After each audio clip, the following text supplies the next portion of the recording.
Hello, everybody, and thank you for tuning into the Liberty Report. With me today is Daniel McAdams, our co-host. And Daniel, good to see you this morning. How are you this morning, Dr. Paul? I'm doing fine, and I thought we'd talk a little bit about Yemen, a little activity down there. It's been going on for a long time. Yeah. You know, in my own mind, I keep track of this the best I can, but if you said to me, exactly what day was it that we got involved in Yemen? All I know is we've been involved for a long time because we've been involved around the world for a long time, and we're in 170 countries now, so it's not unusual for things to get by and no one person knows exactly where everybody is, and I think that's part of the problem. It may be that it's only the CIA that knows where everybody is, and certainly not the congressman. I mean, look, we had to struggle to try to keep up with what's going on. But, you know, there's a big issue going on. Probably some people say it's a little issue, but it's really a big issue because the UN has announced that genocide, one of the worst humanitarian disasters ever, that is serious, has been going on for years now. And the Saudis are fighting in Yemen, the Houthis, and of course, this has a lot to do with the perpetual fight with Israel and Saudi Arabia against Iran, and that's the bigger picture. But there was a growing consensus in Congress that this is going on too long, and we need to maybe go after the administration a little bit about what's going on in Yemen. So in the next year, 2019 NDAA, they said that you cannot send any more weapons. You have to curtail this, back off. But that had no effect, essentially, because of the way the rules are written and the ineptness of the system and the inability for Congress to reclaim their responsibilities, because none of these troops and money should have been spent unless it was explicitly expressed by the Congress. But anyway, they said no more money. And but there was a loophole, and guess what? The people who sort of like these wars, and unfortunately, the administration. So Pompeo, along with Mathis, they get together and said, "Oh, you know what? If we write a regulation in saying that that the Saudis are doing nothing to protect civilians, like we've always protected every civilian in the world, throughout the last 50 years, but they're not protecting the civilians, and but then they get a report and said, aha." Saudi Arabia just showed us that they, on the same day, there was about 35 more civilians killed. So, but they got around it, and therefore, the funds are going to flow. And this is why this tinkering around the edges, rather than saying, are we at war, aren't we at war, who allows us to do this, who should declare it? So it's a mess, and Congress is trying to express themselves, but it looks like they don't have very much clout in even telling the administration how the money should be spent. Yeah, it's incredible. The war's been going on forever. As we know, the Saudis invaded in 2015, so they've been attacking for 3 years. And so Congress finally utters a peep about it. As you say, they put a little thing in the NDA saying, well, you got to certify that they're doing everything they can to avoid hurting civilians before we give you more weapons. And so as you said, the irony is, of course, on the day that we hear about Pompeo certifying, here's what he certified, quote, Saudis and United Arab Emirates are, quote, undertaking demonstrable actions to reduce the risk of harm to civilians and civilian infrastructure. On the very day we hear about this, the Saudis go ahead and blow up yet another civilian bus, killing at least 15 or so. I just watched an absolutely horrific video right after the strike. But this comes after last month when they killed at least 40 kids in a bus. And we're right there helping them. So you're right. Congress does nothing. They do a little tiny thing, and all they want to do now is blame Trump rather than do something. Maybe they get a little political benefit by saying, we're trying to do this. And Pompeo, I think, was the one that made the statement, we can't allow this flow of weapons into the area, even to miss a day. And that's why they rushed this through. But the hypocrisy and the lying about civilians, it reminds me of a very ridiculous statement made by our Secretary of State, Albright, when the bombing was going on in Iraq. And it was recognized, and she was called on it, that 500,000 children had suffered from our constant bombing, the infrastructure destroyed, and boycotting. They didn't have food and drugs. And she said, yeah, but that's the price you have to pay. Yeah. I think that probably was one of the most damaging statements that we could have ever made. Our policies are lousy, but can you imagine what that would be like if you happen to be on the other side trying to survive? And that's what the biggest military might in the whole world says. Civilians, that's it. So 25 more civilians or 100 here or there. And then to say that they're watching it, so therefore we can keep killing them. Yeah. It's the lying that continues. If you go to war based on a lie, it usually requires many more lies, constant lies. And unfortunately, people either don't care or they don't know about it. And we know an awful lot about Idlib, though, don't we? The media's constantly talking about what's happening there. No mention about the resumption of the siege of Hodeidah, which is what's happening in Yemen. The Saudis backed off for a while. Then when they ramped up their siege again, there are 300,000 people there who are really under threat of starving, of dying, of being blown up when they ride a bus, send their kids to school. Don't hear anything about it.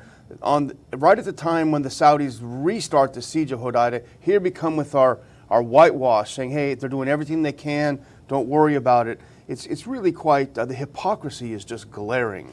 And there was supposedly a meeting just recently in Geneva, and they were going to have a peace conference. The whole trouble is the Houthis didn't make it. Yeah. And for various reasons, but their reason was that they needed a little bit of security, to go, and it was denied, and they just didn't think they would do it. I don't think they were, from what I read, it didn't look like they were, the whole purpose was to boycott it. But anyway, that was fruitless. Just gives the Saudis even more excuse. They don't even want to come and talk, so we got to settle this. More bombs. So, so, what a mess. Yeah, it is. It's incredible. And as you said, and the real core of this is the proxy war between Saudis, Israelis, and the U.S. against Iran.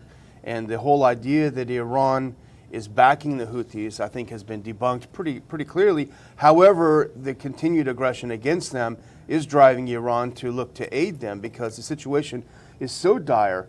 The other thing in Hodeidah, there's a grain depot, and this is holding enough grain to feed 3.5 million for a month. And now that Saudis have restarted this offensive, there's a real fear that they're going to hit this grain depot and just wipe out what little food they have for a month. Yeah. And not much concern.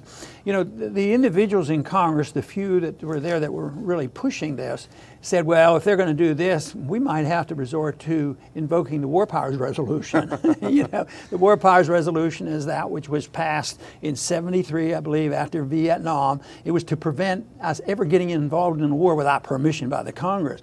Well, why didn't they just read the Constitution, and that would have solved it? But it was really a permission to get involved. And, it was a technical thing that if we've been engaged for 60 days, then they have to report to the Congress, and if they don't, then the Congress has 30 days, and the executive branch has 30 days to get out. Well, nobody's ever really used that, and yet here's the threat. And to me, that's just another example of how weak the Congress is, and the founders must be.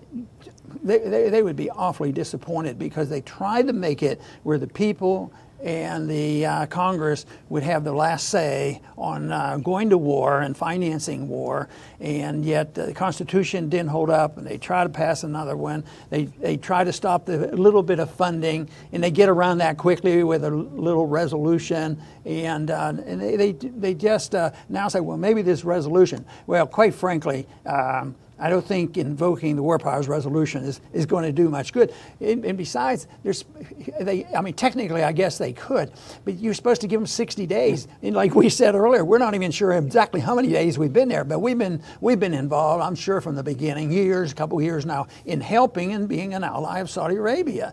And but I think the dedication to this position has been bipartisan, but I think under this administration, it is super supportive. I don't think they have any qualms about supporting this because this is seen as pro-Saudi against the Iranians. Yeah, and I think the word reform should be considered a four-letter word Because as you said, the war powers was meant to rein in the president after Vietnam. What did it do? It gave him permission to go to war without a declaration. The FISA Court, remember the FISA rule, that was supposed to rein in the secret deep state after all the spying that was exposed in the Church Committee. What did that do? That actually became a facilitator. The Freedom Act was supposed to be a reform of the Patriot Act. It actually legalized some of the illegal things they were doing. So reform, whenever you hear that in Washington, it's time to run away, I think. Let me interject, though, about the FISA Court. It seemed the ease with which you can get a warrant is putting evidence in this last election, so it's a farce. Some reform. But here's the ultimate irony. We went into Yemen right after 9/11. Actually, we were there before. Remember the coal in the 90s. We went in there in the 90s to fight al-Qaeda. And now, as we know, when we did a show about it, and the AP has confirmed it, we're in there supporting al-Qaeda. So talk about mission creep. Talk about the horrors of interventionism. You go in there to fight al-Qaeda, a decade later you're actually supporting al-Qaeda. No, that's been pretty well known. I mean, even in Syria, I mean, that's the side that we're on. But that is so over the top. I can imagine, and I would sympathize with the American people who would say, I know we have a mess, and I know that the government doesn't do right most of the time, but that's too much. That's too much to say that that we're really in bed together. But I think we've made the point that it's not so much that we endorse everything that the al-Qaeda does, as much as we use them as a tool, like we used bin Laden, back in Afghanistan. In the 80s, and then they brag about it, the people who instigated that, and yet it still is living with the devil, doing things that we shouldn't even be doing. It's opposite of non-intervention. So first they reject the Constitution, they endorse the intervention, and then it seems like it gives them license, if they can go that far on their own, they can do anything else that they want, and they generally have. And by that time, the people aren't paid much attention to. You're not going to hear that on the news, and the process never changes. The policies stay the same, and I'm convinced the big policies, no matter how much bickering goes on, the policy stays the same. I mean, it wasn't Donald Trump who said that Assad had to go, and yet he's in a position right now of trying to prevent Assad from being, regaining it. He finally accepts this idea. Assad has to go, or he certainly won't tolerate him. The bipartisan aspect of the Yemen thing and everything really is so glaring. Ted Lieu, he's been gung-ho on the whole Russia thing. He hates Trump. Okay, we get it. But he's grandstanding on Twitter about how horrible Trump and Pompeo are for recertifying this. Okay, we get that too. But I browsed through the legislation that he's introduced this Congress. There's not a single bill that simply says you don't have the authority, there's no money can be spent doing this, which would be the approach. There's a little piecemeal. He had a couple of little pieces of legislation that were piecemeal. But I remember back when the U.S. was thinking about going into Libya. That's when you were still in office. And you put in a piece of legislation that was really simple. It was about a paragraph long. It just simply told the president, you do not have constitutional authority to wage war against Libya without a declaration of war. Just reminding, very simple. It wasn't dancing around. So there's a lot of grandstanding going on the Democrat side, but not a lot of action. That also raises the question about, if they ignore it, what happens, and does anybody understand where we are in all these different places and how they shift funds around?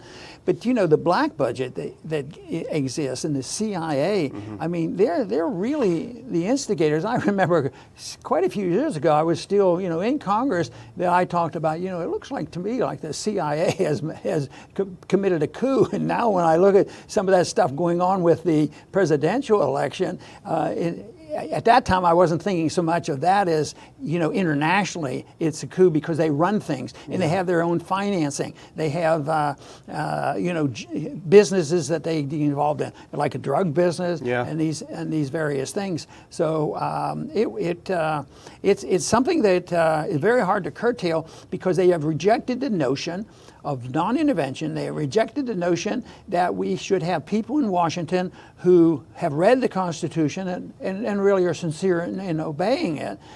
Instead, the people who are diehards for believing in the rule of law are un-American. You know, they're the bad guys, and they're ridiculed and made to think that they're the problem. Exactly. And if we're ready to close it out, but I would just say, just a reminder to our viewers, government lies, government are a bunch of hypocrites. Just the day that we hear Pompeo and Mattis saying the Saudis are doing everything they can to protect civilians in Yemen, here's UN humanitarian coordinator Lisa Grande. She said, quote, "The situation has deteriorated dramatically in the past few days. Families are absolutely terrified by the bombardment, shelling, and airstrikes. This is in Hodeidah in Yemen. You don't hear much about it because the U.S. is on the side of bombing these people. You're going to hear a lot of endless things about Idlib, protecting Al-Qaeda in Syria. But this just goes to show how they manipulate news and lie to us, supporting some wars, opposing others. Be skeptical, contact your congressman. If you're so inclined, we should not be supporting the Saudi war on Yemen." Dr. Paul? You know, and I think on policy in Yemen is probably a little bit more discouraging than even what's happening in Syria, because it looks like Assad and the Russians and others look like they're doing pretty well in restoring Syria to the Syrians. But it's superficially, as I look at Yemen, it looks to me like all of a sudden the Yemenis aren't going to have their own government, and the Houthis aren't going to be represented, and that the Saudis may come out of this, you know, with total control, especially because they have us backing them up.